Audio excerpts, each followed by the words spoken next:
নমস্কার, নমস্কার, নমস্কার, নমস্কার, নমস্কার, নমস্কার, নমস্কার, নমস্কার। আপনাদের সবাইকে সবাইকে সবাইকে নমস্কার জানাচ্ছে আপনাদের সৌমিত্র বসু। সবাইকে অজস্র শুভকামনা জানাচ্ছে, সবাইকে স্বাগত জানাচ্ছে আজকের এই শরণাগত অনুষ্ঠানে এবং সবাইকে শুভ সকাল জানাচ্ছে। শুভ হোক, শুভ হোক, শুভ হোক, সকলে শুভ হোক, মঙ্গল হোক, ভালো হোক, কল্যাণ হোক, এই পৃথিবীটা শান্ত হোক, পৃথিবীটা শান্ত হোক, শান্ত হোক, আমাদের প্রত্যেকের ব্যক্তি জীবন শান্ত হোক, সুস্থির হোক। আজকে বিপ্লবী নায়ক দীনেশচন্দ্র মজুমদারের ফাঁসির দিন। 9ই জুন 1934 খ্রিস্টাব্দে তার ফাঁসি হয়। এই একজন কি বলবো, অগ্নিযুগের অগ্নির সন্তান বলা যেতে পারে। বসিরহাটে জন্ম, তারপরে বড় হয়ে লাঠি খেলা, ছুরি খেলা, নানান ধরনের এই ধরনের কাজকর্মের সঙ্গে যুক্ত বিপ্লবী দলে যোগ দিলেন। টেকার্ডকে হত্যা করবার চেষ্টা করেছিলেন, পারেননি, ধরা পড়লেন, যাবজ্জীবন জেল হলো। মেদিনীপুরে জেল থেকে পালালেন, পালিয়ে তারপরে স্টেটসম্যান পত্রিকার সম্পাদক ওয়াটসন তাকে হত্যা করবার চেষ্টা করলেন। শেষ পর্যন্ত পুলিশ কমিশনার, চন্দননগরের পুলিশ কমিশনার কুইন তাকে হত্যা করলেন। তার ফলে গ্রেপ্তার হলেন এবং শেষ পর্যন্ত তার ফাঁসি হলো। খুব সংক্ষেপে এই দীনেশচন্দ্র মজুমদারের কাহিনীর রেখালেখ্যই বলতে পারেন। এবং এর ভেতর দিয়ে বোঝা যায় যে ভেতরটা টকবক টকবক করে ফুটছে, যে যারা আমাদের দেশটাকে দখল করে রেখেছে তাদের যে করে হোক সরাতে হবে, এইরকম একটা মনোভাব। এইসব পুণ্যবান মানুষের সন্তান আমরা, এটা ভাবতে খুব গর্ব হয়, খুব লজ্জাও হয়, তাই না? যাই হোক, এবার বেণীমাধবশীলের পঞ্জিকা অনুযায়ী আজকের দিনটার কথা বলি। আজকে 25শে জ্যৈষ্ঠ 1432, ইংরেজি 9ই জুন 2025, আজ সোমবার, ত্রয়োদশী। সূর্যোদয়ের সময় ভোর 4:56, সূর্যাস্তের সময় সন্ধে 6:18। নক্ষত্র বিশাখা। আজকে জন্মে তুলা রাশি, শূদ্র বর্ণ, মতান্তরে ক্ষত্রিয় বর্ণ, রাক্ষসগণ। দিনের বেলা 9টার সময় বৃশ্চিক রাশি, বিপ্রবর্ণ। দিনের বেলা 3:39 গতে দেবগণ। আমাদের হোয়াটসঅ্যাপে চিঠি পাঠাবার নাম্বার 9831922927। চিঠির গোড়ায় অতি অবশ্যই SG লিখতে হবে। আর সামনের বৃহস্পতিবারের জন্য চিঠির বিষয় তো আপনারা জানেন, গঙ্গা। গঙ্গা নিয়ে আপনার ব্যক্তিগত অভিজ্ঞতা, পুরাণের কথা নয়, গঙ্গা, গঙ্গা সংক্রান্ত যা কিছু তাই নিয়ে আপনার ব্যক্তিগত অভিজ্ঞতার কথা মঙ্গলবার সন্ধে 6টার ভেতরে আমাদের দপ্তরে পৌঁছে যাওয়া চাই। তো এইবার আজকের অনুষ্ঠান সম্পর্কে বলি। আজকের অনুষ্ঠানে প্রথমে তো পুরাণ চিরন্তনে পুত্র নিয়ে কথা বলছিলাম। পুত্র, অনেক রকম পুত্রের কথা বলা হয়েছে আমাদের শাস্ত্রে। তার মধ্যে যে স্বয়ংজাত যে পুত্র, তার বাইরে আর এক পুত্রের কথা বলা হয়েছে, তার নাম প্রণীত পুত্র। সেই প্রণীত পুত্রের কথা বলেছি। আরো নানান ধরনের পুত্র শাস্ত্র স্বীকৃত, কিন্তু সেই পুত্রদের কথা বলবো। তারপরে স্বামী বিবেকানন্দের রচনা থেকে পাঠ, কর্মজীবনে বেদান্ত, 2য় পর্ব শুনছেন আপনারা। তারপর ঠাকুর শ্রী রামকৃষ্ণ পরমহংসদেবের কথামৃত থেকে পড়ে শোনাবো স্বামী গোকুলানন্দের রচনা মানসিক চাপ জয় করার উপায় থেকে। তারপর আপনাদের চিঠিপত্র এবং শেষে বাইরে দূরে। আমরা এখন খুব ঠান্ডার জায়গায় ঘুরে বেড়াচ্ছি। এই যে কলকাতায় প্রচন্ড গরম পড়েছে, না বজ্রবিদ্যুৎ এবং ঝঞ্ঝা সহ বৃষ্টি টিষ্টি হচ্ছে, কিন্তু গরমটাও থাকছে।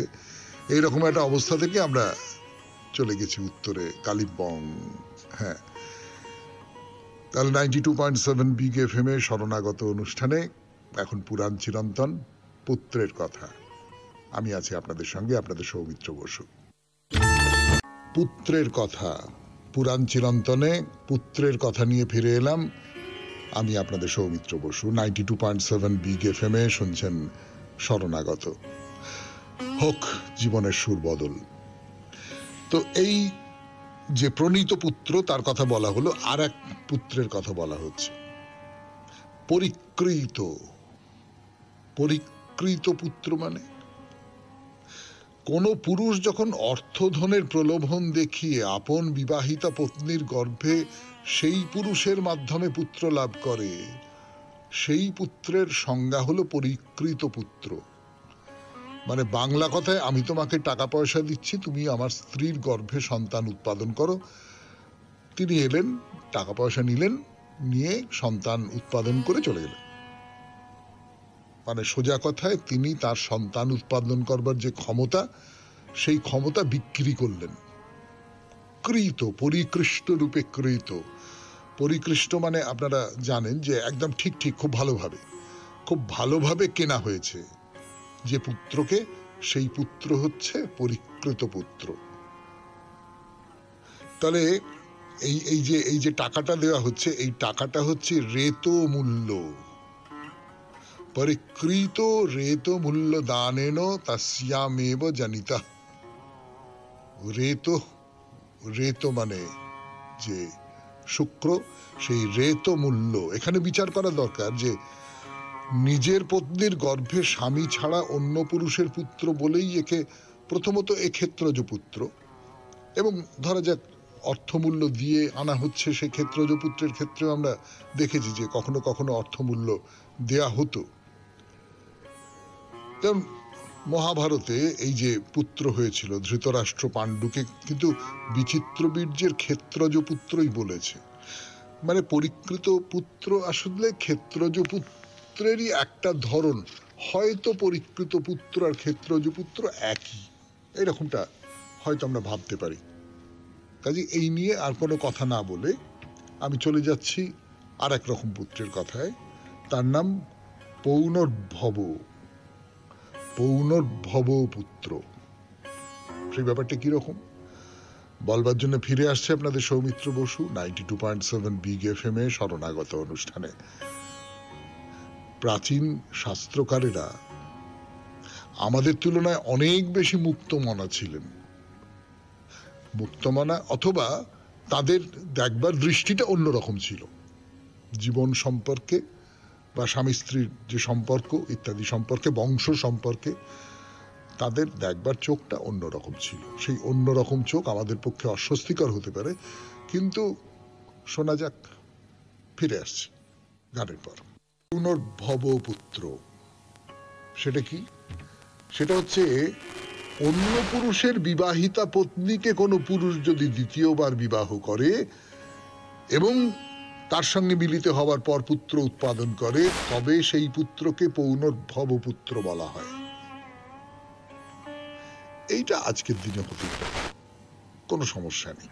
কারণ আজকের দিনে যদি হয় এরকম যে কোনো একটি মেয়ে, তার সঙ্গে তার স্বামীর ডিভোর্স হয়ে গেল, বিচ্ছেদ হয়ে গেল, আইনসঙ্গত বিচ্ছেদ হয়ে গেল, তারপরে সে আরেকজনকে বিয়ে করলো এবং সেই বিয়ের পরে আবার তার একটি সন্তান হলো, সেই সন্তানের নাম, সেই সন্তানকে আমরা পৌনর্ভব পুত্র বলবো। মানে শাস্ত্রমতে তাকে আমরা পৌনর্ভব পুত্র বলবো। আজকের দিনে হয়তো সেই পুত্রকে অন্য কোনো নামে অভিহিত করবার কথা আমরা মনে রাখবো না, সে অমুকের ছেলে, ঠিকই আছে, কিন্তু তাকে পৌনর্ভব পুত্র বলে। এবং এই পৌনর্ভব পুত্রকে একরকম করে ক্ষেত্রজ পুত্রই বলা উচিত বলে মহাভারতের টিকাকার নীলকণ্ঠ মনে করেছেন। অর্থাৎ পুরনো সময়, বিশেষ করে মনুসংহিতায়, মনুসংহিতা একটু রক্ষণশীল, তো একটু কেন, বেশ রক্ষণশীল, বেশ অনেকটাই রক্ষণশীল। যারা রক্ষণশীল মানুষ তারা এই মনুসংহিতার দোহাই পেড়ে অনেকগুলো কথা বলেন আর কি, যে কথাগুলো আধুনিক কালে মেনে চলবার কোনো যুক্তি নেই।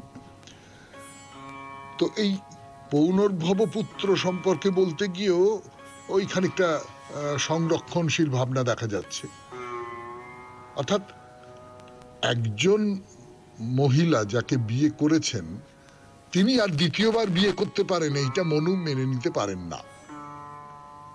তার মধ্যে স্বামী যাকে পরিত্যাগ করেছে সেই নারী, অথবা যার স্বামী মারা গেছে সেই বিধবা যদি আবার অন্য পুরুষের স্ত্রী হয়ে পুত্র উৎপাদন করে, তবে সেই পুত্র হবে পৌনর্ভব পুত্র, অর্থাৎ সেই পুত্রকে স্বাভাবিক পুত্র বলে মনে করা হবে না। মহাভারতে এই পৌনর্ভব পুত্রের একটা উদাহরণ আমি বলি। উলুপির গর্ভে অর্জুনের পুত্র বলে পরিচিত ইরাবান। ইরাবানের কথা আজকে থাক, পরের দিন বলবো। আজকে সময় হয়ে গেছে, পুরাণ চিরন্তন শেষ করতে হবে, শুরু করতে হবে কর্মজীবনে বেদান্ত দ্বিতীয় পর্ব। ফিরে আসছি গানের পর। গানের পর ফিরে এলাম কর্মজীবনে বেদান্ত দ্বিতীয় পর্ব, স্বামী বিবেকানন্দের রচনা থেকে পাঠ পড়ে শোনাই আপনাদের যতটা হয়েছিল তারপর থেকে। 92.7 বিগ এফএম এ শুনছেন শরণাগত। মুক্ত হও, অপর কাহারও নিকট কিছু আশা করিও না। আমি নিশ্চিতভাবে বলিতে পারি, তোমরা যদি তোমাদের জীবনের অতীত ঘটনা স্মরণ করো, তবে দেখিবে তোমরা সর্বদাই অন্যের নিকট সাহায্য পাইবার বৃথা চেষ্টা করিয়াছ, কখনো সাহায্য পাও নাই। যেটুকু সাহায্য পাইয়াছ সব নিজের ভিতর হইতে। যে কাজে তুমি নিজে চেষ্টা করিয়াছ তাহারই ফল পাইয়াছ। তথাপি কি আশ্চর্য, তুমি সর্বদাই অন্যের নিকট সাহায্য প্রার্থনা করিয়াছ। ধনীদের বৈঠকখানায় খানিকক্ষণ বসিয়া যদি লক্ষ্য করো, তাহা হইলে বেশ তামাশা দেখিতে পাইবে। দেখিবে উহা সর্বদাই পূর্ণ, কিন্তু এখন উহাতে যে দল রহিয়াছে সে দলকে আর দ্বিতীয়বার দেখিবে না। সর্বদাই তাহারা আশা করিতেছে ধনী ব্যক্তির নিকট হইতে কিছু আদায় করিবে, কিন্তু কখনোই কিছু করিতে পারিতেছে না। আমাদের জীবনও সেই রূপ, কেবল আশা করিয়াই চলিয়াছি, ইহার শেষ নাই। বেদান্ত বলেন এই আশা ত্যাগ করো। কেন আশা করিতে যাইবে? সবই তোমার রহিয়াছে। তুমি আত্মা, তুমি সম্রাট স্বরূপ, তুমি আবার কিসের আশা করিতেছ? যদি রাজা পাগল হইয়া নিজ দেশে রাজা কোথায় রাজা কোথায় বলিয়া খুঁজিয়া বেড়ান, তিনি কখনোই রাজার সন্ধান পাইবেন না, কারণ তিনি নিজেই যে রাজা। তিনি তাহার রাজ্যের প্রত্যেক গ্রাম, প্রত্যেক নগর, এমনকি প্রত্যেক গৃহ পর্যন্ত তন্ন তন্ন করিয়া দেখিতে পারেন, বিলাপ করিয়া ক্রন্দন করিতে পারেন, তথাপি রাজার সন্ধান পাইবেন না, কারণ তিনি নিজেই যে রাজা। আমরাই ঈশ্বর, এরূপ জানা এবং ঈশ্বর অন্বেষণ রূপে অনর্থক চেষ্টা ত্যাগ করাই বরং শ্রেয়। বেদান্ত বলেন, এই রূপে নিজদিগকে রাজা বলিয়া জানিতে পারিলেই আমরা সুখী ও সন্তুষ্ট হইতে পারি। নির্বোধের মতো এসব অন্বেষণ ছাড়িয়া দিয়া শিশুর মতো জগতে খেলা করিতে থাকো। এই রূপ অবস্থা লাভ করিতে পারিলে আমাদের দৃষ্টি পরিবর্তিত হইয়া যায়। অনন্ত কারাস্বরূপ না হইয়া এ জগৎ ক্রীড়াঙ্গনে পরিণত হয়। প্রতিযোগিতার ক্ষেত্র না হইয়া ইহা ভ্রমর গুঞ্জন পূর্ণ বসন্তকালের রূপ ধারণ করে। পূর্বে যে জগৎ নরককুণ্ড বলিয়া মনে করে হইতেছিল, তাহাই যেন স্বর্গে পরিণত হয়। বদ্ধের দৃষ্টিতে জগৎ এক মহা যন্ত্রণার স্থান, কিন্তু মুক্ত ব্যক্তির দৃষ্টিতে ইহাই স্বর্গ, স্বর্গ অন্যত্র নাই। এক প্রাণী সর্বত্র বিরাজিত। পূর্বজন্মাদি যাহা কিছু সব এখানেই হইয়া থাকে। দেবতা প্রভৃতি সবই এখানে, তাহারা মানুষেরই প্রতিরূপ। দেবতারা মানুষকে তাহাদের আদর্শে নির্মাণ করেন নাই, কিন্তু মানুষই দেবতা সৃষ্টি করিয়াছে। এখানে ইন্দ্র আছেন, তাহার চতুর্দিকে বিশ্বের দেবতারা উপবিষ্ট রহিয়াছেন।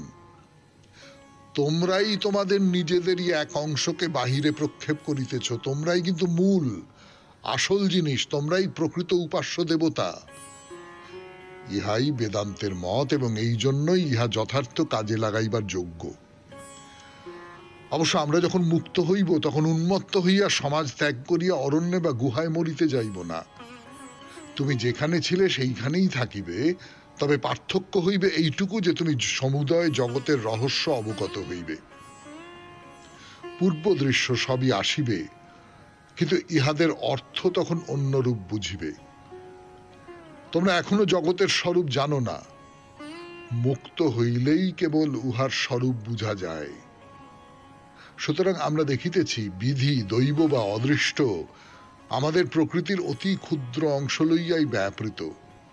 এটি কেবল আমাদের প্রকৃতির এক দিক, অপরদিকে মুক্তি সর্বদা বিরাজিত, আর আমরা শিকারী কর্তৃক অনুসৃত শশকের ন্যায় মাটিতে নিজেদের মুখ লুকাইয়া নিজ দিগকে অশুভ হইতে রক্ষা করিবার চেষ্টা করিতেছি।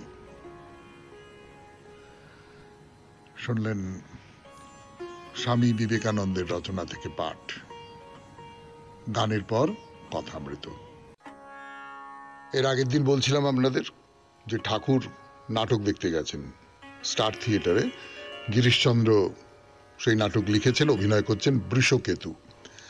তো সেই বৃষকেতু দেখে ঠাকুরের যে ক্রিয়া প্রতিক্রিয়া, তার ভক্তদের ক্রিয়া প্রতিক্রিয়া, বোঝা যায় যে এই নাটকের মধ্যে ঠাকুর একেবারে ডুবে গেছেন এবং নাটক কোথাও একটা উদ্দীপক হয়ে উঠছে। বস্তুত আমরা যখন কোনো একটা শিল্পের কাছে যাই, সেটা নাটক হতে পারে, সেটা চলচ্চিত্র হতে পারে, সেটা বইপত্র হতে পারে, সেটা ছবি হতে পারে, গান হতে পারে, যা কিছু হতে পারে, আসলে সেটা কিন্তু আমার ভেতরে একটা উদ্দীপনা তৈরি করে। তার যদি কোনো গল্প থাকে, কোনো দৃশ্য থাকে, কোনো আওয়াজ থাকে, যা কিছু হোক না কেন, সেইটা আমার ভেতরে একটা উদ্দীপনা তৈরি করে। ঠাকুর কিন্তু এমনি সাধারণ সাংসারিক বিষয় নিয়ে মজা করা এইসব নিয়ে যে নাটক, সেই নাটক দেখতে পছন্দ করতেন না। গিরিশচন্দ্র নিয়ে গিয়েছিলেন তাকে, তিনি বলছেন না না না না, এসব না, এসব না, এইসব খুব অপছন্দ তার। কিন্তু তিনি এই যে সমস্ত নাটকগুলো, গিরিশচন্দ্রের পৌরাণিক নাটক, গিরিশচন্দ্র প্রচুর পৌরাণিক নাটক লিখেছেন এবং সেই পৌরাণিক নাটকগুলো, ভক্তিভাবের নাটকগুলো লেখার পেছনে ঠাকুরের একটা বড় ভূমিকা আছে তার মনের ভেতরে। তো সেই গিরিশচন্দ্রর নাটক বৃষকেতু দেখতে গেছেন, গিয়ে ওই ভেতরে গিয়ে ঢুকেছেন। তখনকার দিনে থিয়েটারে তো একটা দৃশ্য হয়ে যাওয়ার পর বেশ খানিকক্ষণ পরে আর একটা দৃশ্য হবে, তার মধ্যে ঠাকুর যেখানে বিশ্রাম গৃহ বলা হচ্ছে, সাজঘরে গেছেন, গিয়ে বসেছেন। তখনও কনসার্টের শব্দ শোনা যাচ্ছে। তো কনসার্টের শব্দ শুনে ঠাকুরের খুব ভাল লাগছে, এই বাজনা শুনে আমার আনন্দ হচ্ছে। সেখানে মানে দক্ষিণেশ্বরে সানাই বাজতো, আমি ভাবাবিষ্ট হয়ে যেতাম। একজন সাধু আমার অবস্থা দেখে বলতো, এসব ব্রহ্মজ্ঞানের লক্ষণ। তাহলে বাজনা ঠাকুরকে আনন্দ দিচ্ছে এবং সানাই শুনে কখনো কখনো তিনি ভাবাবিষ্ট হয়ে পড়ছেন। কেন? সানাইয়ের সঙ্গে বা কনসার্টের সঙ্গে ঈশ্বরের কি সম্পর্ক? একটা কথা মনে করে দেখুন, আমার নিজের যেটা মনে হয়, আপনারা আপনাদের মতামত নিশ্চয়ই দেবেন, যে যখনই আপনি কোনো একটা শিল্পের কাছে যাচ্ছেন, আমাদের যে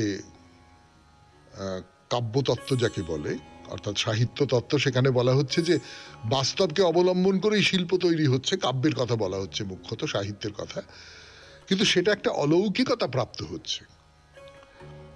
আর আপনি যখন কোনো একটা বাজনা শুনছেন, তখন সেই বাজনাটা তো পুরোটাই আমাদের যে জাগতিক পৃথিবী তার বাইরে।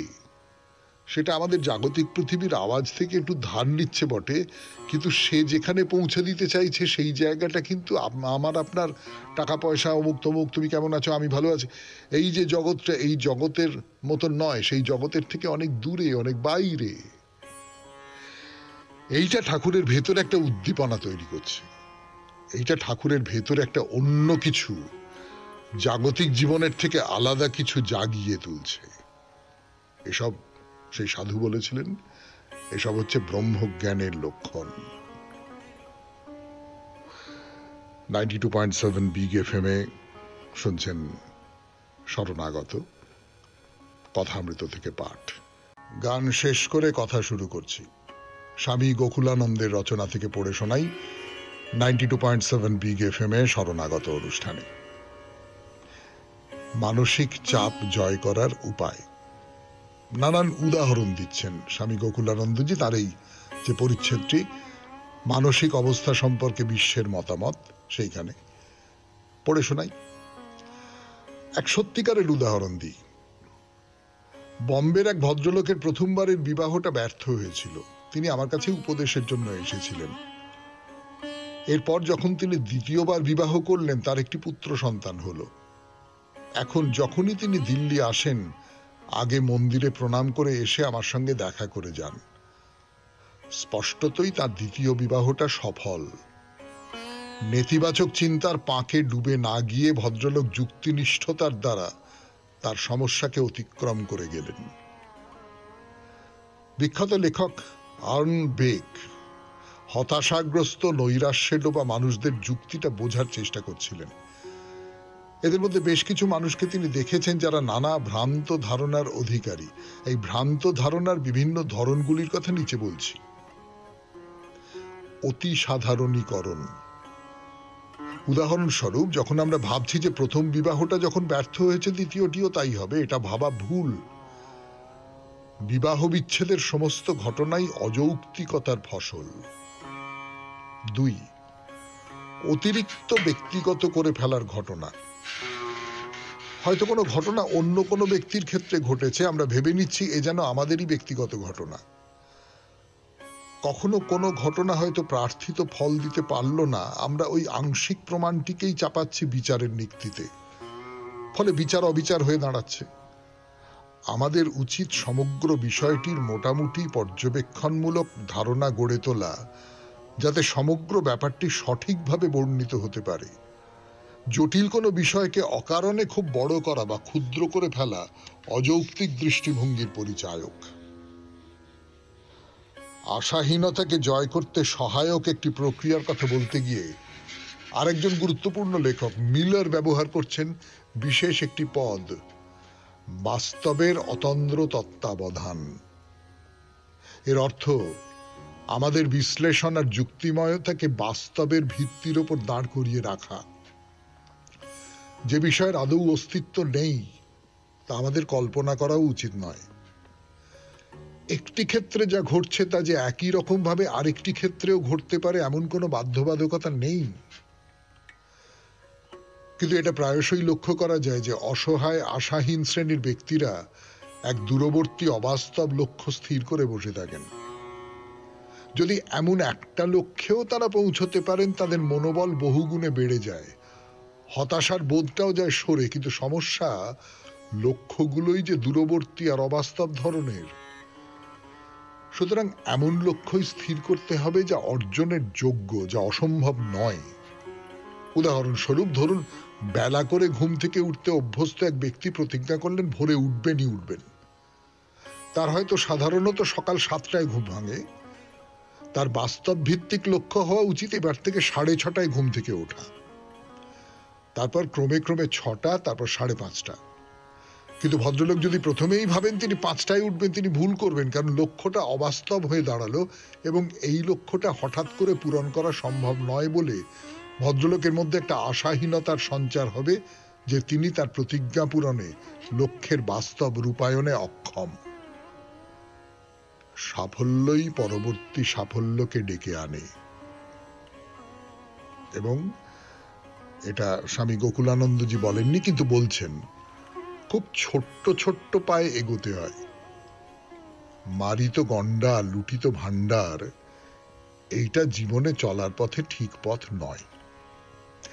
শুনলেন স্বামী গোকুলানন্দজির রচনা থেকে পাঠ। এরপর চিঠি। ফিরে আসছি গানের পর। শ্রাবণী ভট্টাচার্য, কলেজ স্ট্রিট, কলকাতা থেকে লিখেছেন চিঠি। শ্রাবণী ভট্টাচার্যের চিঠি 92.7 বিগ FM এ শরণাগত অনুষ্ঠানে পড়ে শোনাই আপনাদের। সম্প্রতি কিছুদিন আগেই 22শে মে জন্মদিন ছিল রাজা রামমোহন রায়ের। খুবই সামান্যভাবে অনুষ্ঠিত হলো তার জন্মদিন। তারই নামাঙ্কিত লাইব্রেরিতে সকালে তার একটি নতুন মূর্তি স্থাপন হলো, আর বিকেলে কিছু আলোচনা হলো তাকে নিয়ে। তারপরে কিছু সাংস্কৃতিক অনুষ্ঠান ছিল রামমোহন হলে। এই হলো ভারত পথিক নবজাগরণের কাণ্ডারী রাজা রামমোহন রায়ের জন্মদিনে শ্রদ্ধাঞ্জলি। যিনি শত শত মেয়েদের জ্বলন্ত চিতা থেকে পরিত্রাণ করবার জন্য সোজা রানীর দরবারে গিয়ে আর দেশে ফিরতে পারলেন না, তিনি রাজা রামমোহন রায়। তার এত বড় আত্মবলিদান ভাবা যায় না। রাজা রামমোহনের আত্মীয় সভা বা ব্রাহ্ম সমাজ তৈরি হয়েছিল যেই বাড়িতে, সেই বাড়িটি এখনো আছে চিতপুরে। বাড়িটির তলায় অনেক দখলদার, সরকারের তরফে অধিগ্রহণ করা হয়নি। পণ্ডিত ঈশ্বরচন্দ্র বিদ্যাসাগর মহাশয়ের অবদান আমাদের জীবনে অপরিসীম। শ্রদ্ধা, সম্মান, কৃতজ্ঞতা ছাড়া আমাদের তাদের প্রতি কিছুই করবার ক্ষমতা নেই। বীর বিপ্লবী সুভাষচন্দ্র বসু দেশের জন্য কি অপরিসীম লড়াই করেছেন। মাস্টারদা সূর্য সেন কি কষ্ট পেয়ে ফাঁসিতে চড়েছেন। ক্ষুদিরাম বসুও ছোট ছেলে হয়ে হাসতে হাসতে ফাঁসিতে ঝুলেছেন। যারাই প্রকৃত দেশপ্রেমিক ছিলেন তারা কোনোদিন সুখ আরাম নিয়ে জীবনযাপন করেননি। রবীন্দ্রনাথ ঠাকুর, নজরুল ইসলাম, দ্বিজেন্দ্রলাল রায় নিজের নিজের সাধ্যমতো কর্ম করে রেখে গেছেন। রামকৃষ্ণদেব, সারদা মা, বিবেকানন্দ, ভগিনী নিবেদিতা তারা তাদের ভালোবাসা দিয়ে নিজেদের কর্মময় জীবনে কর্মবীর বা বীরাঙ্গনা। এদের ঋণ তো শোধ করা যাবে না, তবে সম্ভব হলে তাদের জন্মদিন, মৃত্যুদিনে ঠিকমতো শ্রদ্ধাঞ্জলি নিবেদন করা তো উচিত। সকলের নামেই ছোট পরিসরে করা যায় না।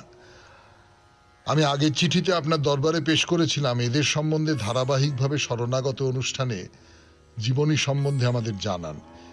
একটু একটু করে খুব ভালো লাগবে। আর একজন অতি সাধারণ কর্মবীর ছিলেন আমার বাবা। তার কর্মময় জীবনের কথা অন্য কোনো সময় জানাবো। সকলের শুভেচ্ছা কামনায়, শ্রাবণী ভট্টাচার্য, কলেজ স্ট্রিট, কলকাতা। আপনার এই যে প্রস্তাবটা ছিল সেই প্রস্তাব মাথায় রেখেই বস্তুত শনিবারে মহাপুরুষের কথা নিয়ে কথা বলা হয়। তার মধ্যে নানান মহাপুরুষের কথা বলা হয়, বড় করেই বলা হয়, বেশ অনেক দিন ধরে বলা হয়। কিন্তু সেটা খানিকটা এই কথা ভেবে যে যারা সত্যিকারের মহাপুরুষ তাদের জীবন কথা আমাদের জানা উচিত। যেমন এখন কনফুসিয়াসকে নিয়ে কথা বলছি। অনেক ধন্যবাদ শ্রাবণীকে। 92.7 বিগ FM এ শরণাগত অনুষ্ঠানে। তাহলে এখন বাইরে দূরে আমি আছি আপনাদের সঙ্গে, আপনাদের সৌমিত্র বসু। ফিরে আসছি গানের 7 বিগ FM এ শরণাগত অনুষ্ঠান শুনছেন, আমি সৌমিত্র বসু। তো এই যে দোতলায় উঠলেন তো, সিঁড়িটা উঠে একটা চত্বর, সেই চত্বরের পর আবার উল্টো দিকে একটা সিঁড়ি আছে, সেইটা দিয়ে আপনি আবার নেমে আসতে পারেন আবার ওই জায়গায়। এই যে আপনি উপরে গেলেন, নামতেন আপনি দেখতে পাচ্ছেন যে আপনার ডান দিকে অনেকগুলো বৌদ্ধ স্তূপ রয়েছে। অনেকগুলো বৌদ্ধ স্তূপ, মানে প্রায় ধরুন সব মিলিয়ে 20-25টার মতন হবে। হ্যাঁ, একরকম দেখতে, পর পর পর পর পর পর পর পর সাদা রঙের বৌদ্ধ স্তূপ, খুব বড় নয় কিন্তু, এবং খুব যে তার মধ্যে নানান রকমের সব কারুকার্য আছে এইরকমটাও ভাববার কোনো কারণ নেই, কিন্তু ধপধপে সাদা। আর তাদের প্রত্যেকের মাথায় সোনালী রঙের চূড়া। মানে কিরকম বলুন তো, আপনারা তো দ্বাদশ শিবের মন্দির দেখেছেন, হ্যাঁ, ওই বর্ধমানে দেখেছেন, আরো আরো কোথাও কোথাও আছে দ্বাদশ শিবের মন্দির। পর পর পর পর একই রকমের মন্দির পর পর চলে গেছে, এরকম হয় না? ছোট্ট ছোট্ট শিব মন্দির পর পর চলে গেছে, 12টা শিব মন্দির, দ্বাদশ শিবের মন্দির। তো ওই রকম পরপর ধরুন সার বেঁধে অনেকগুলো বৌদ্ধ স্তূপ চলে গেছে, ওই সোনালী চূড়া। এবং চূড়াটা কি বলবো, চূড়াটা খুব একেবারে সরু, পাকিয়ে পাকিয়ে পাকিয়ে পাকিয়ে পাকিয়ে পাকিয়ে ওপরের দিকে চলে গেছে, গোল গোল পাকিয়ে পাকিয়ে। আর একদম মাথায় একটা একটা একটা চক্র, অনেক সময় মেডেলের উপর থাকে না, সেই রকম চক্র আর কি। মানে ব্যাপারটা বোঝানোর জন্য এরকম করে বললাম। তো এই ব্যাপারটাকে লঘু করবার কোনো ইচ্ছে আমার নেই, আপনারা আশা করি সে ব্যাপারে আমাকে বিশ্বাস করবেন। একটা চক্রের মতন রয়েছে ওপরে। এই যে পাহাড়, সবুজ বন, তার মধ্যে এই সাদা রঙের ঝকঝকে মন্দির, একটা চোখ ধাঁধিয়ে দেওয়ার মতন সাদা রং। কিন্তু আপনি যদি চারপাশের একেবারে উঁচু জায়গায়, খোলা জায়গায় নিজের চোখটা ঘোরান, তাহলে দেখতে পাবেন অন্য নানান দিকে এরকম সব সাদা সাদা স্তূপ থেকে গেছে। তো যাই হোক, মনে আছে তো আমরা এখন আছি দোতলায়। আর এই যে মঠ, মানে মনস্টারি, এটা কিন্তু 3 তলা। 3 তলাতে উঠে পড়ুন। চলুন, ওই যে সিঁড়ি, দুপাশে রেলিং আছে, লাল সিঁড়ি, সেই লাল সিঁড়ি দিয়ে ওপরে উঠে একটা লাল রঙের ঘর, তার মাথার উপরে এবারে সুন্দর একটা ওই চিলে কোঠার ঘর, সেখানে যে জানলা আছে সেই জানলার রং হলুদ, আর সেই হলুদ জানলার চারপাশে কালো রঙের বর্ডার। মানে বুঝতেই পারছেন, লাল কালো হলুদ এই 3টে রং একসঙ্গে মিশে গেছে। দেখতে কিরকম পুতুলের ঘর লাগে। কিন্তু এখানেই শেষ করি আজকের বাইরে দূরে, এখানেই শেষ করি আজকের শরণাগত। আমাদের হোয়াটসঅ্যাপে চিঠি পাঠাবার নাম্বার 9831922927। চিঠির গোড়ায় অতি অবশ্যই SG লিখতে হবে। রবীন্দ্রনাথের কবিতা দিয়ে শেষ করব, তো মনে আছে? বলি কবিতা, কথা কাব্যের একেবারে সূচনা কবিতা। কথা কও, কথা কও, অনাদি অতীত অনন্ত রাতে কেন বসেছে রও, কথা কও, কথা কও। যুগ যুগান্ত ঢালে তার কথা তোমার সাগর তলে, কত জীবনের কত ধারা এসে মিশায় তোমার জলে। সেথা এসে তার স্রোত নাহি আর, কলকল ভাস নীরব তাহার। তরঙ্গহীন ভীষণ মৌন, তুমি তারে কোথা লও। হে অতীত, তুমি হৃদয়ে আমার, কথা কও, কথা কও। কথা কও, কথা কও, স্তব্ধ অতীত হে গোপনচারী, অচেতন তুমি নও, কথা কেন নাহি কও। তব সঞ্চার শুনেছি আমার মর্মের মাঝখানে, কত দিবসের কত সঞ্চয় রেখে যাও মোর প্রাণে। হে অতীত, তুমি ভুবনে ভুবনে কাজ করে যাও গোপনে গোপনে, মুখর দিনের চপলতা মাঝে স্থির হয়ে তুমি রও।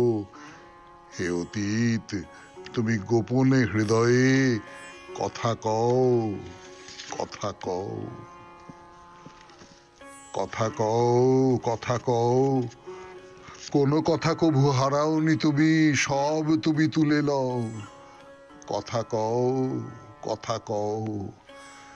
তুমি জীবনের পাতায় পাতায় অদৃশ্য লিপি দিয়া পিতামহদের কাহিনী লিখিছ মজ্জায় মিশাইয়া। যাহাদের কথা ভুলেছে সবাই, তুমি তাহাদের কিছু ভুলো নাই। বিস্মৃত যত নীরব কাহিনী স্তম্ভিত হয়ে বও। ভাষা দাও তারে হে মুনি অতীত, কথা কও, কথা কও। সবাই খুব ভালো থাকবেন, আনন্দে থাকবেন। নমস্কার, নমস্কার, নমস্কার, নমস্কার, নমস্কার, নমস্কার, নমস্কার, নমস্কার, নমস্কার। আপনাদের সবাইকে সবাইকে সবাইকে নমস্কার জানাচ্ছে আপনাদের সৌমিত্র বসু। সবাইকে অজস্র শুভকামনা জানাচ্ছে, সবাইকে স্বাগত জানাচ্ছে আজকের এই শরণাগত অনুষ্ঠানে, এবং সবাইকে শুভ সকাল জানাচ্ছে। শুভ হোক, শুভ হোক, শুভ হোক, সকলে শুভ হোক, মঙ্গল হোক, ভালো হোক, কল্যাণ হোক, এই পৃথিবীটা শান্ত হোক, পৃথিবীটা শান্ত হোক, শান্ত হোক। আমাদের প্রত্যেকের ব্যক্তি জীবন শান্ত হোক, সুস্থির হোক। আজকে বিপ্লবী নায়ক দীনেশচন্দ্র মজুমদারের ফাঁসির দিন। 9ই জুন 1934 খ্রিস্টাব্দে তার ফাঁসি হয়। এই একজন, কি বলবো, অগ্নিযুগের অগ্নির সন্তান বলা যেতে পারে। বসিরহাটে জন্ম, তারপরে বড় হয়ে লাঠি খেলা, ছুরি খেলা, নানান ধরনের এই ধরনের কাজকর্মের সঙ্গে যুক্ত বিপ্লবী দলে যোগ দিলেন। টেকার্ডকে হত্যা করবার চেষ্টা করেছিলেন, পারেননি, ধরা পড়লেন, যাবজ্জীবন জেল হলো। মেদিনীপুরে জেল থেকে পালালেন, পালিয়ে তারপরে স্টেটসম্যান পত্রিকার সম্পাদক ওয়াটসন, তাকে হত্যা করবার চেষ্টা করলেন। শেষ পর্যন্ত পুলিশ কমিশনার, চন্দননগরের পুলিশ কমিশনার কুইন, তাকে হত্যা করলেন, তার ফলে গ্রেপ্তার হলেন এবং শেষ পর্যন্ত তার ফাঁসি হলো। খুব সংক্ষেপে এই দীনেশচন্দ্র মজুমদারের কাহিনীর রেখালেখ্যই বলতে পারেন। এবং এর ভেতর দিয়ে বোঝা যায় যে ভেতরটা টকবক টকবক করে ফুটছে, যে যারা আমাদের দেশটাকে দখল করে রেখেছে তাদের যে করে হোক সরাতে হবে, এইরকম একটা মনোভাব। এইসব পুণ্যবান মানুষের সন্তান আমরা, এটা ভাবতে খুব গর্ব হয়, খুব লজ্জাও হয়, তাই না? যাই হোক, এবার বেণীমাধবশীলের পঞ্জিকা অনুযায়ী আজকের দিনটার কথা বলি। আজকে 25শে জ্যৈষ্ঠ 1432, ইংরেজি 9ই জুন 2025, আজ সোমবার, ত্রয়োদশী। সূর্যোদয়ের সময় ভোর 4:56, সূর্যাস্তের সময় সন্ধে 6:18। নক্ষত্র বিশাখা। আজকে জন্মে তুলা রাশি, শূদ্র বর্ণ, মতান্তরে ক্ষত্রিয় বর্ণ, রাক্ষসগণ। দিনের বেলা 9টার সময় বৃশ্চিক রাশি, বিপ্রবর্ণ। দিনের বেলা 3:39 গতে দেবগণ। আমাদের হোয়াটসঅ্যাপে চিঠি পাঠাবার নাম্বার 9831922927। চিঠির গোড়ায় অতি অবশ্যই SG লিখতে হবে। আর সামনের বৃহস্পতিবারের জন্য চিঠির বিষয় তো আপনারা জানেন, গঙ্গা। গঙ্গা নিয়ে আপনার ব্যক্তিগত অভিজ্ঞতা, পুরাণের কথা নয়, গঙ্গা সংক্রান্ত যা কিছু তাই নিয়ে আপনার ব্যক্তিগত অভিজ্ঞতার কথা মঙ্গলবার সন্ধে 6টার ভেতরে আমাদের দপ্তরে পৌঁছে যাওয়া চাই। তো এইবার আজকের অনুষ্ঠান সম্পর্কে বলি। আজকের অনুষ্ঠানে প্রথমে তো পুরাণ চিরন্তনে পুত্র নিয়ে কথা বলছিলাম। পুত্র, অনেক রকম পুত্রের কথা বলা হয়েছে আমাদের শাস্ত্রে। তার মধ্যে যে স্বয়ংজাত যে পুত্র, তার বাইরে আর এক পুত্রের কথা বলা হয়েছে, তার নাম প্রণীত পুত্র। সেই প্রণীত পুত্রের কথা বলেছি। আরো নানান ধরনের পুত্র শাস্ত্র স্বীকৃত, কিন্তু সেই পুত্রদের কথা বলবো। তারপরে স্বামী বিবেকানন্দের রচনা থেকে পাঠ, কর্মজীবনে বেদান্ত, 2য় পর্ব শুনছেন আপনারা। তারপর ঠাকুর শ্রী রামকৃষ্ণ পরমহংসদেবের কথামৃত থেকে পড়ে শোনাবো স্বামী গোকুলানন্দের রচনা মানসিক চাপ জয় করার উপায় থেকে। তারপর আপনাদের চিঠিপত্র এবং শেষে বাইরে দূরে। আমরা এখন খুব ঠান্ডার জায়গায় ঘুরে বেড়াচ্ছি। এই যে কলকাতায় প্রচন্ড গরম পড়েছে, না বজ্রবিদ্যুৎ এবং ঝঞ্ঝা সহ বৃষ্টি টিষ্টি হচ্ছে, কিন্তু গরমটাও থাকছে। এইরকম একটা অবস্থা থেকে আমরা চলে গেছি উত্তরে, কালিম্পং। হ্যাঁ, তাহলে 92.7 বিগ FM এ শরণাগত অনুষ্ঠানে এখন পুরাণ চিরন্তন, পুত্রের কথা। আমি আছি আপনাদের সঙ্গে, আপনাদের সৌমিত্র বসু। পুত্রের কথা, পুরাণ চিরন্তনে পুত্রের কথা নিয়ে ফিরে এলাম। আমি আপনাদের সৌমিত্র বসু। 92.7 বিগ FM এ শুনছেন শরণাগত। হোক জীবনের সুর বদল। তো এই যে প্রণীত পুত্র, তার কথা বলা হলো, আর এক পুত্রের কথা বলা হচ্ছে, পরিকৃত পুত্র। মানে কোন পুরুষ যখন অর্থধনের প্রলোভন দেখিয়ে আপন বিবাহিতা পত্নীর গর্ভে সেই পুরুষের মাধ্যমে পুত্র লাভ করে, সেই পুত্রের সংজ্ঞা হলো পরিকৃত পুত্র। মানে বাংলা কথায়, আমি তোমাকে টাকা পয়সা দিচ্ছি, তুমি আমার স্ত্রীর গর্ভে সন্তান উৎপাদন